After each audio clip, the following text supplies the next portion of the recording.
Welcome to the pool of science. Students, आज का जो हमारा टॉपिक है वो है टेस्ट क्रॉस। तो टेस्ट क्रॉस की सबसे पहले हम डेफिनेशन देख लेते हैं। टेस्ट क्रॉस का मतलब है कि किसी भी इंडिविजुअल की जीनोटाइप को स्टडी करना, जीनोटाइप को टेस्ट करना जो कि डोमिनेंट फिनोटाइप शो करती हो, यानी वो इंडिविजुअल जिसके अंदर एक डोमिनेंट करैक्टर हो जो कि हमें आम आंख से नज़र आता हो, यानी फिजिकली हमें उसके अंदर वो करैक्टर नज़र आता हो और हम उस करैक्टर की जीन्स जो है वो जानना चाहते हो, तो फिर हम उस जीन्स को जानने के लिए टेस्ट क्रॉस जो है वो करते हैं। तो टेस्ट क्रॉस के अंदर हम किन दो इंडिविजुअल को जो है वो क्रॉस करवाते हैं, तो हम वो इंडिविजुअल लेते हैं जो कि डोमिनेंट फिनोटाइप रखता हो, उस इंडिविजुअल को हम क्रॉस करवाते हैं उस इंडिविजुअल के साथ जो कि रिसेसिव फिनोटाइप रखता हो, यानी एक इंडिविजुअल के अंदर करैक्टर डोमिनेंट हो, दूसरे इंडिविजुअल के अंदर करैक्टर शो ना हो रहा हो, उसके अंदर रिसेसिव हो, तो इन दो इंडिविजुअल्स को हम क्रॉस करवाते हैं और इस क्रॉस से हम फाइंड आउट करते हैं होमोजाइगस या हेटेरोजाइगस की जीनोटाइप। तो मेंडल के लॉ के मुताबिक पी प्लांट को ही हम लेंगे तो फिनोटिपिकली जो पी प्लांट के राउंड सीड होते हैं वो होमोजाइगस होते हैं और मेंडल ने उनको जो है वो कैपिटल आर से शो किया है। क्योंकि डोमिनेंट जो है वो करैक्टर है राउंड सीड, तो इसीलिए कैपिटल आर से उसको शो किया है। यहाँ पे दो आर इसलिए लिखे हैं क्योंकि अलील्स हमेशा पेयर्स की फॉर्म में होती हैं, तो ये इन्होंने अलील्स लिखी हैं जो कि राउंड सीड का करैक्टर या ट्रेट जो है वो शो करती हैं। इसी तरह अगर हेटेरोजाइगस जो है वो राउंड सीड होंगे तो उनके अंदर एक कैपिटल आर होगा और एक स्मॉल आर होगा, यानी एक डोमिनेंट होगा और एक रिसेसिव करैक्टर होगा। लेकिन सीड जो है फिनोटिपिकली हमें मतलब आम आंख से हमें राउंड ही नज़र आएंगे क्योंकि स्मॉल आर का जो रिंकल वाला करैक्टर है वो रिसेसिव होगा, वो शो नहीं होगा। इसी तरह अगर रिंकल सीड जो है वो होमोजाइगस हैं तो उनको मेंडल ने शो किया स्मॉल आर से। तो यहाँ पे स्मॉल आर इसलिए है क्योंकि एलीज हमेशा पेयर्स की फॉर्म में होते हैं और ये करैक्टर जो है वो डिफरेंट है, ये रिंकल सीड है यानी झुर्रियों वाले सीड हैं, तो इसीलिए मेंडल ने उसको जो है वो स्मॉल आर से शो किया है। तो उसने जो है वो दो केस दिए हैं जिससे आप इजीली टेस्ट क्रॉस को समझ सकते हैं। तो हम देखते हैं केस नंबर 1, अगर सीड जो है वो होमोजाइगस राउंड है तो उनको हम कैपिटल आर से शो करेंगे, यानी उनके अंदर जितने भी गैमेट्स प्रोड्यूस होंगे, उनकी अलील्स प्रोड्यूस होंगी तो उनके अंदर कैपिटल आर जो है वो पाया जाएगा। इसी तरह जो रिंकल सीड्स हैं अगर वो होमोजाइगस हैं तो उनके अंदर जो है वो स्मॉल आर पाया जाएगा और उनसे जितने भी गैमेट्स प्रोड्यूस होंगे उनके अंदर स्मॉल आर जो है वो अलील पाया जाएगा। फर्टिलाइजेशन जो है वो 100% राउंड सीड प्रोजेनी प्रोड्यूस करेगी, यानी जैसे ही इनके अंदर फर्टिलाइजेशन होगी तो 100% जो है वो कौन सी ऑफस्प्रिंग प्रोड्यूस होंगे, राउंड सीड वाले ऑफस्प्रिंग प्रोड्यूस होंगे। प्रोजेनी हम कहते हैं ऑफस्प्रिंग को। तो राउंड सीड मतलब कैपिटल करैक्टर की वजह से, कैपिटल आर की वजह से हर ऑफस्प्रिंग में अगर कैपिटल आर आएगा तो उसके अंदर जो फिजिकल अपीयरेंस शो होगी वो राउंड सीड की होगी, यानी उसके सीड जो है उस प्लांट के सीड राउंड होंगे और स्मॉल आर की वजह से उनका जो करैक्टर है वो रिसेसिव हो जाएगा, रिंकल सीड वाला वो शो नहीं होगा। तो हम जो है वो सिंबॉलिकली देख लेते हैं। तो यहाँ पे हमने जो है वो होमोजाइगस राउंड सीड लिए हैं जिनको कैपिटल आर से शो किया है और यहाँ पे हमने होमोजाइगस रिंकल सीड लिए हैं जिनको स्मॉल आर से शो किया है। अब यहाँ पे ये हमारे पास है पेरेंटल जनरेशन। अब पेरेंटल जनरेशन से बनेंगे गैमेट्स जो है वो आप एक भी बना सकते हैं, यानी दोनों सेम है तो आप एक भी ले लें तो काफ़ी है। मैंने आपको ज़रा डिटेल में जो है वो समझाने की कोशिश की है। तो दो हमारे पास गैमेट्स बन जाएंगे। जो जीन्स होते हैं, जो क्रोमोसोम्स होते हैं, जो अलील्स होते हैं वो हाफ जो है वो पेरेंट्स में रहते हैं और हाफ आगे ऑफस्प्रिंग में ट्रांसफ़र होते हैं। तो आप जो है यहाँ पे गैमेट्स बनाएंगे। गैमेट्स हमेशा जो है आपने सर्कल में बनाने हैं, ठीक है। तो कैपिटल आर ये हमारे पास दो गैमेट्स बन गए। सेम है, आप एक भी ले सकते हैं। इसी तरह हमारे पास स्मॉल आर के दो गैमेट्स बन गए। सेम है, एक गैमेट्स भी आप ले सकते हैं। अब इन दोनों को आपस में क्या होगी, क्रॉस होगा, यानी इनके अंदर फर्टिलाइजेशन होगी और क्या बनेंगे, प्रोजेनी बनेगी, यानी ऑफस्प्रिंग बनेंगे जिसको हम F1 जनरेशन बोलेंगे। तो आर जो है ये फर्स्ट वाला ये इस आर के साथ क्रॉस करेगा तो कैपिटल आर स्मॉल आर आ जाएगा। सेम ये वाला आर जो है वो दूसरे आर स्मॉल आर के साथ क्रॉस करेगा तो same capital R small R आएगा। सेम इसी तरह सेकंड वाला भी जो है वो इन दोनों के साथ 1 बाय 1 क्रॉस करेगा तो हमारे पास capital R small R capital R small R आ जाएगा। यानी जो प्रोजनी बनी है वो राउंड सीड प्रोजनी बनी है।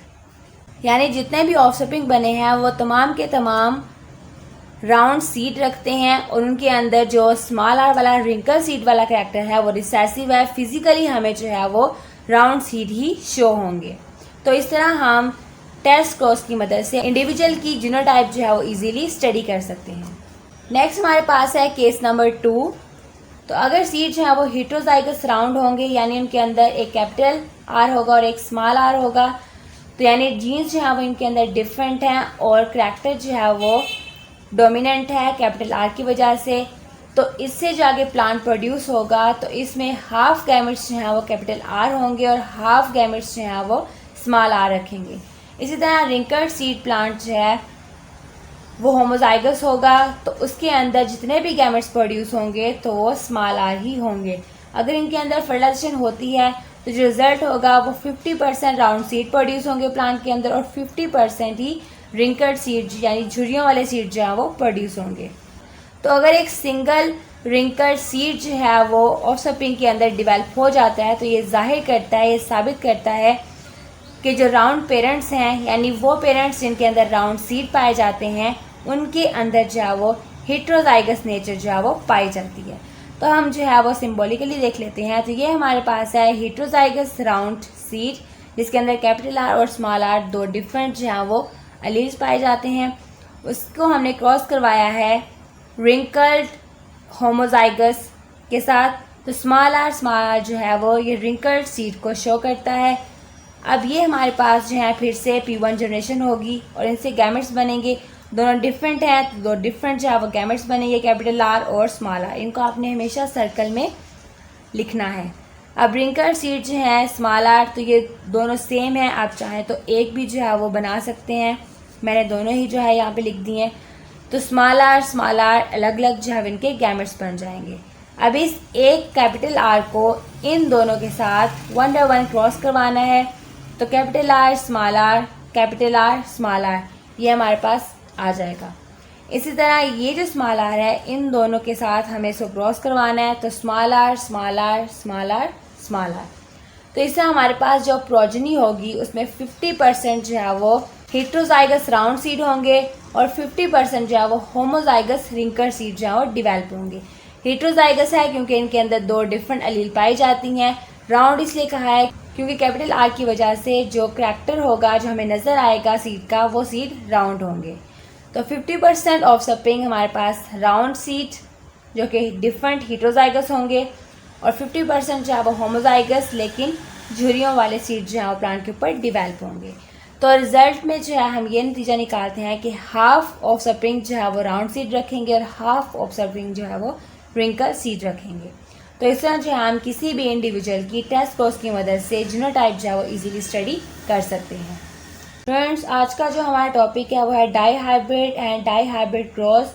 मेंडल ने जो है वो डिसाइड किया कि वो दो ट्रेड्स को इकट्ठे जो है वो एक टाइम पे स्टडी करेगा।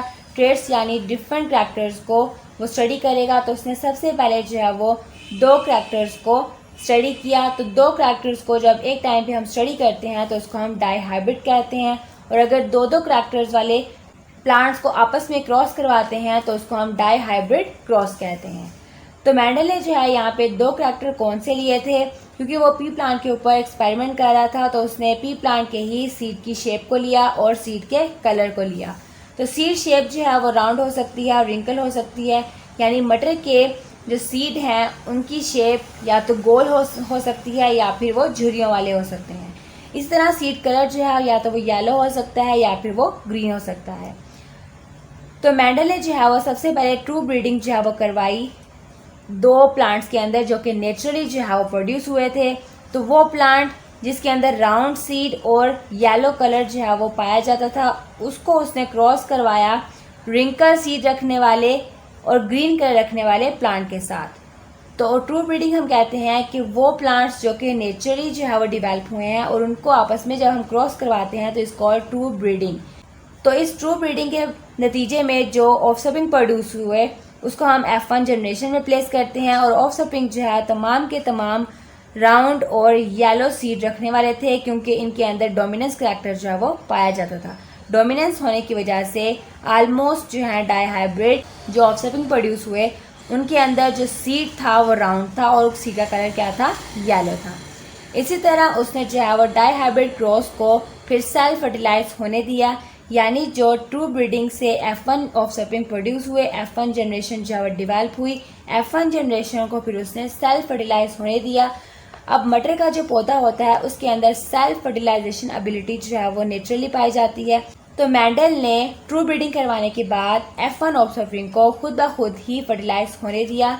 तो जो रिजल्ट आए उससे वो बिल्कुल ही एकदम सरप्राइज हो गया, क्योंकि सीड जो हैं F2 जनरेशन में प्रोड्यूस हुए उनके अंदर ना सिर्फ 2 पेरेंटल कॉम्बिनेशन पाए जाते हैं बल्कि उनके अंदर 2 न्यू फिनोटिपिक कॉम्बिनेशंस भी पाए जाते हैं। तो पेरेंटल कॉम्बिनेशंस में जो है राउंड सीड और उनका येलो कलर था और रिंकल सीड और ग्रीन कलर था। तो जो न्यू कॉम्बिनेशन जो है वो देखने में आई F2 जनरेशन में तो वो थे राउंड सीड और उनका ग्रीन कलर और रिंकल सीड और उनका येलो कलर। तो ये आपको सिम्बॉलिकली जब हम देखेंगे तो आपको इजीली समझ में आ जाएगा। F2 जनरेशन में जो ऑफस्प्रिंग प्रोड्यूस हुए उसकी रेशो जो है उसने इस तरह से निकाली 9:3:3:1। तो ये रेशो थी मेंडल के F2 जनरेशन में जब उसने डाईहाइब्रिड क्रॉस जो है वो करवाया था। F2 जनरेशन में न्यू फिनोटाइप का अपीयर होना ये शो करता है कि गैमेट्स फॉर्मेशन के दौरान कुछ एलील्स जो हैं वो अपनी जगह से शफल कर गई, यानी एक जगह से दूसरी जगह ट्रांसफ़र हो गई, जिसकी वजह से न्यू कॉम्बिनेशन जो है वो देखने में आए।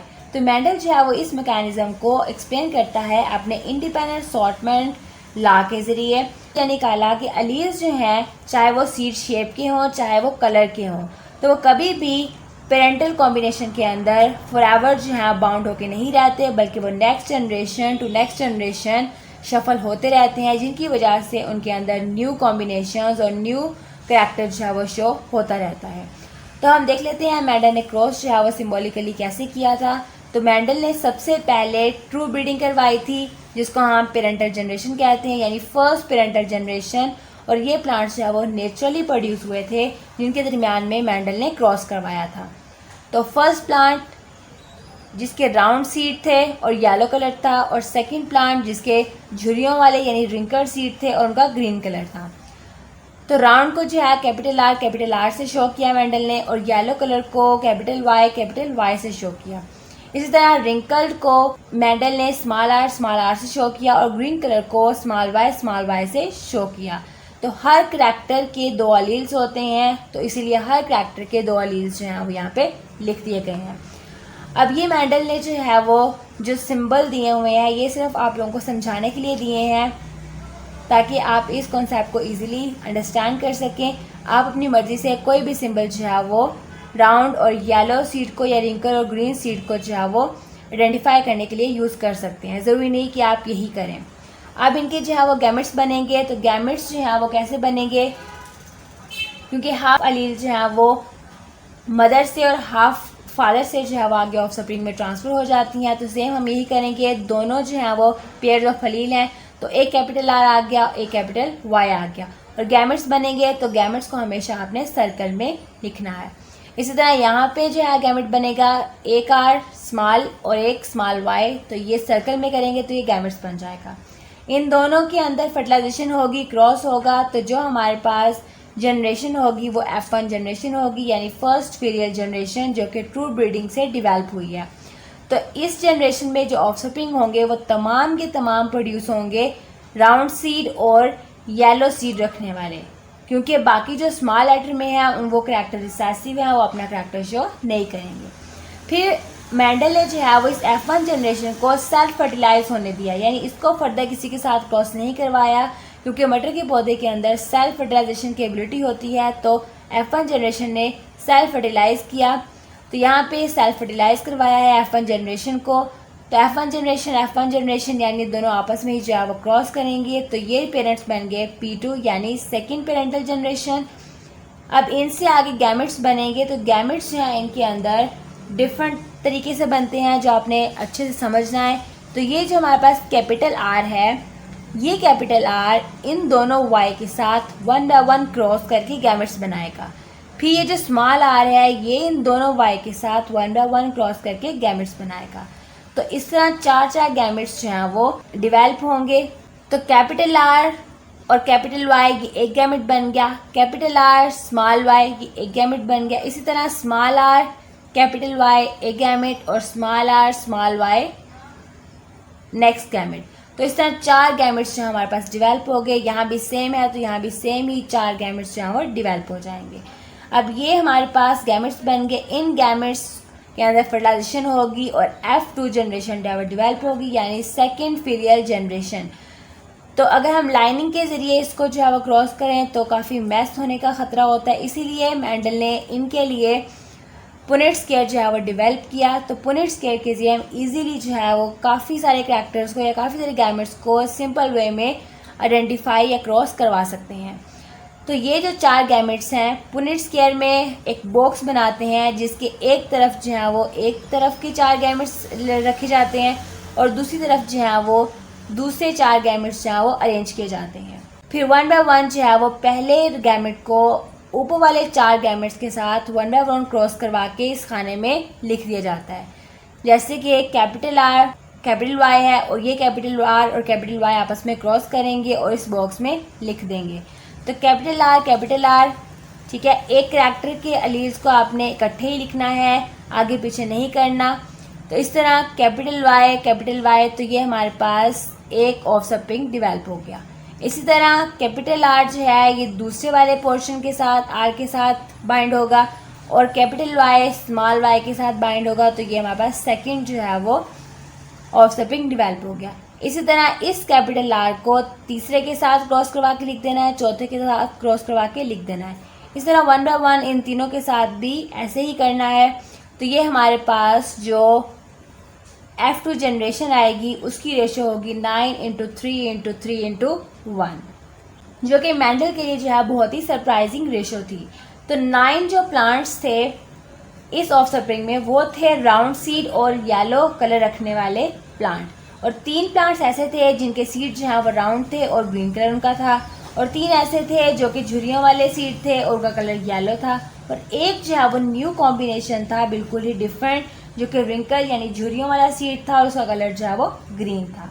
तो इस तरह जो है मेंडल ने डाई हाइब्रिड क्रॉस को एक्सप्लेन किया।